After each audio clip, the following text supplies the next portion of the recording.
And now I'm talking with my friends in Poland, and they are worried that you align yourself too much with Putin. What's your message for them?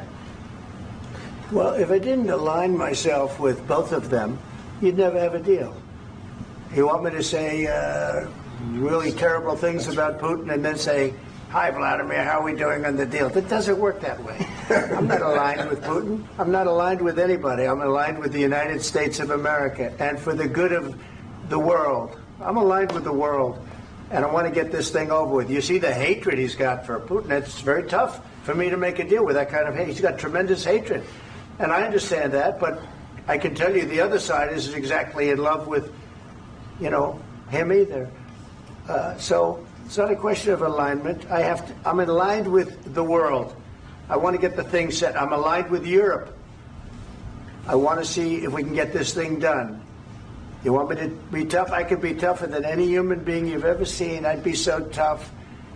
But you're never going to get a deal that way. So that's the way it goes. All right, one more question. Hey, I will respond to this. So look, for 4 years in the United States of America, we had a president who stood up at press conferences and talked tough about Vladimir Putin, and then Putin invaded Ukraine and destroyed a significant chunk of the country. The path to peace and the path to prosperity is maybe engaging in diplomacy. We tried the pathway of Joe Biden of thumping our chest and pretending that the President of the United States' words mattered more than the President of the United States' actions. What makes America a good country is America engaging in diplomacy. That's what President Trump is doing. Can I ask you? Sure. Yeah? Yeah. Okay. So he occupied our parts, big parts of Ukraine, part of East and Crimea. So he occupied it on 2014. So during a lot of years, so I'm not speaking about just Biden, but those time was Obama, then President Obama, then President Trump, then President Biden, now President Trump, and God bless, now President Trump will stop him. But during 2014, nobody stopped him. He just occupied and took. He killed people. You know what the contact 2015. 2014 2014. and 2015. 2014. Yeah. So I was not here. Yeah, but That's exactly right. Yes, but during 2014 till 2022, the situation the same. The people have been dying on the contact line. Nobody stopped him. You know that we had conversations with him, a lot of conversation, my bilateral conversation, and we signed with him, me, like a new president. In 2019, I signed with him the deal. I signed with him, Macron and Merkel, we signed ceasefire. Ceasefire. All of them told me that he will never go. We signed with him with gas contract. Gas contract. Yes, but after that, he broken this ceasefire. He killed our people and he didn't exchange prisoners. We signed the exchange of prisoners, but he didn't do it. Have you ever been to Ukraine that you say what problems we have? I have been to. Count once. I've actually watched and seen the stories, and I know what happens is you bring people, you bring them on a propaganda tour, Mr. President. Do you disagree that you've had problems bringing people into your military? And do you think that it's respectful to come to the Oval Office of the United States? You're in no position to dictate what we're going to feel. We're going to feel very good. Feel influence. We're going to feel very good and very strong. You will feel influence. You're right now not in a very good. And what you're doing is very disrespectful to the country, this country. That's backed you far more than a lot of people said they should have. Have you said thank you once? This entire meeting? No, in this entire meeting, have you said thank you? Today. You went to Pennsylvania and campaigned for the opposition in October. Offer some words of appreciation for the United States of America and the president who's trying to save your country. Please, you think that if you will speak very loudly about the war, He's not speaking loudly. He's not speaking loudly. Your country is in big trouble. Can I Wait a minute. No. You've done a lot of talking. Your country is in big trouble. I know. You're not winning. I know. You're not winning this.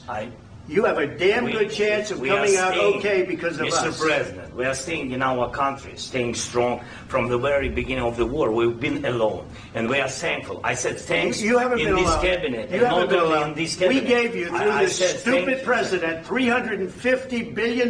You voted we gave for you your military president. equipment, You and you voted men for are your brave, but they had to use our military. What about If you didn't have You our invited military me- equipment, you invited if me you to didn't speak- have our military equipment, this war would have been over in 2 weeks. In 3 days, I heard it from Putin. In 3 days, this is something Maybe new. less. In 2 weeks, of course, yes. It's going to be a very hard thing to do business like this. I Again, tell you. just say thank you. I said a lot of times thank you to American people. Except that there are disagreements, and let's go litigate those disagreements rather than trying to fight it out in the American media when you're wrong. We know that you're wrong. But you see, I think it's good for the American people to see what's going on. I understand, sir. I think it's I very understand. important. That's why I kept this going so long. You have to be thankful. You don't have the I'm cards. thankful. You're buried there. Your people are dying. tell you You're again, running I low know. on soldiers. Don't- Listen, don't please, you're running Mr. low President. on soldiers. It would be a damn good thing. Mr. And then President. then you tell us, I don't want a ceasefire. I don't want a ceasefire. I want to go and I want this. Look, if you could get a ceasefire right now, I tell you, you take it so the bullets stop flying and your men stop getting killed. Of course, we want to stop the war. But you're saying you don't want a ceasefire. But I said to you, I want a ceasefire. with guarantees. Because you'll get a ceasefire faster than an agreement. Ask our people about ceasefire, what they think. That wasn't doesn't with matter me. for you what- That what wasn't is- with me. It That was with wasn't with a you. guy named Biden who was not a smart person. This That is was your, with, this that was is with your Obama. president. It was your president. Excuse me. That was with Obama, who gave you sheets, and I gave you javelins. Yes. I gave you the javelins to take out all those tanks. Obama gave you sheets. In fact, the statement is Obama gave sheets and Trump gave javelins. You got to be more thankful, because let me tell you, you don't have the cards. With us, you have the cards. But without us, you don't have any cards. One more question to Mr. Vice President. I'm sorry. It's going to be a tough deal to make, Um, because the attitudes have to change. what if Russia breaks ceasefire? What if Russia breaks peace talks? What do we do then? I understand that it's a heated conversation right now. What are you but saying? what if She's asking, what if Russia Putin breaks the breaks ceasefire? What if anything? What if a bomb drops on your head right now? But they have Okay? broken ceasefire. What if they broke it? I don't know. They broke it with Biden, because Biden, they didn't respect him. They didn't respect Obama. They respect me.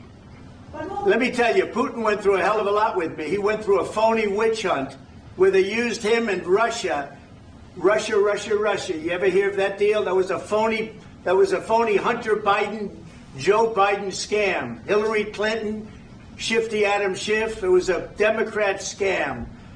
And he had to go through that. And he did go through it. We didn't end up in a war. And he went through it. He was accused of all that stuff. He had nothing to do with it. It came out of Hunter Biden's bathroom. It came out of Hunter Biden's bedroom. It was disgusting. And then they said, oh, the laptop from hell was made by Russia. The 51 agents. The whole thing was a scam. And he had to put up with that. He was being accused of all that stuff. All I can say is this. He might have broken deals with Obama and Bush, and he might have broken them with Biden. He did, maybe. Maybe he didn't. I don't know what happened. But he didn't break them with me. He wants to make a deal. I don't know if you can make a deal. The problem is, I've empowered you to be a tough guy. And I don't think you'd be a tough guy without the United States. And your people are very brave. But you're either going to make a deal or we're out. And if we're out, you'll fight it out. I don't think it's going to be pretty, but you'll fight it out. But you don't have the cards. But once we sign that deal, you're in a much better position. But you're not acting at all thankful. And that's not a nice thing. I'll be honest, that's not a nice thing.